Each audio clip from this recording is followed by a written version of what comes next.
Sheikh, one question. Maybe you're not going to be able to give a straight answer on this one, but just seeking some tips, or oftentimes when we are invited on friends or family's house, we know pretty much they most likely eat mechanical slaughtered chicken, let's say, or we are not sure where they buy their meat from. So in that case, like when you are invited and these are presented in front of you, like what should we do? How should we handle this? If we say, no, I'm not going to eat it, obviously they're going to be probably hurt, but you don't want to eat it at the same time because that is very doubtful. So like, do you have any tips? If you're invited to someone's house, it's a sunnah to accept invitations. It's a sunnah to accept invitations, and if there's nothing wrong with eating somebody's food, then that's fine, don't eat it. But if at the same time you don't feel like eating the food that's there because you know that they're unscrupulous people with regards to their deen, especially with regards to what they eat, then nobody's forcing you to eat it. And if they feel offended, or if they wish for you to eat, to eat it, and they yell and scream and get upset at you because you're not eating, that's their problem. That's not your problem, because that's not reasonable for a person to, demand of another person. If someone's on a diet and they don't want to eat something, then it's unreasonable for them to get up on top of other people as far as that's concerned as well. And, I think oftentimes religious people are, hypersensitive. We have this, a cult of da'wah that we have nowadays, in which everyone's hypersensitive. Like, so if you didn't eat chicken at someone's house one day and then that person leaves Islam, somehow you're responsible for them leaving Islam or whatever. I don't subscribe to that or believe in that. You have your deen, other people have their deen. You have your health, other people have their health. You have your priorities, other people have their priorities. And it's not reasonable for one person to impinge on another person like that. And so if it's something that's going to be a really big deal, like it's your cousin's wedding or whatever, maybe you can a month in advance ask them what their supplier is. If they're forthright with that information or they're willing to work with you, then great. If not, then just show up to the wedding and eat at home.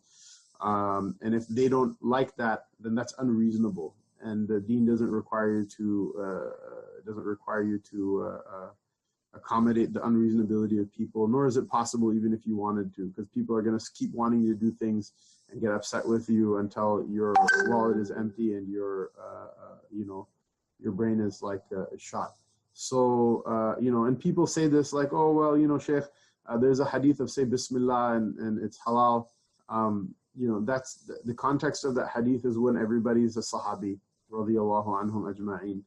And the shak that Sayyidah Aisha had, radiyallahu anha, in that hadith, has to do with knowing it came from a Muslim, but not knowing if they know how to slaughter properly or not.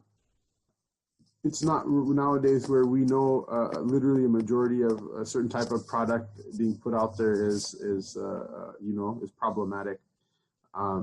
And that knowing that certain people are completely unscrupulous with regards to things is a different context. And people who tell me it's a bid'ah to ask about where your meat came from, it's okay. Say that Aisha radiallahu anha in that hadith, she asked, and the Prophet said, say Bismillah and eat. Did he chastise her? Why did you ask this question, Aisha? No, he didn't, sallallahu alayhi wasallam. So there goes that theory. And even the books of fatwa that are pre-modern, in the pre-modern era, most people lived in rural societies. So you have a village, maximum 1, 2, 3 butchers, all of them, you pray salat with them every day. So to ask where your meat came from is a type of neurosis, type of psychological issue, but that's just not the case nowadays. Nowadays, we know, anyone who looks into the industry knows that that there's a lot of problems, and that a person who's not scrupulous about these things, the probability is that something at their table is not conform to the standards of our sacred Sharia. So I don't see using those old fatwa for a different context as being as being valid or really showing any sort of understanding of fiqh in general. So Allahu alam, wallahu alam. I would ascertain. If you don't want to ask, sometimes I don't want to ask. People blow up at you. People get upset. People, they are who they are. So I'll go and I won't eat. If someone gets up on my back about, how come you're not eating, that's just unreasonable on their part. There are so many people will get upset at you if you don't go to their birthday party. They'll get upset at you if you don't donate this much money to their cause. They'll get upset at you because you don't buy a house on a mortgage. They'll get upset at you about 7-8 different things. What are you going to do? Make everybody in the world happy? That's not the world that we live in.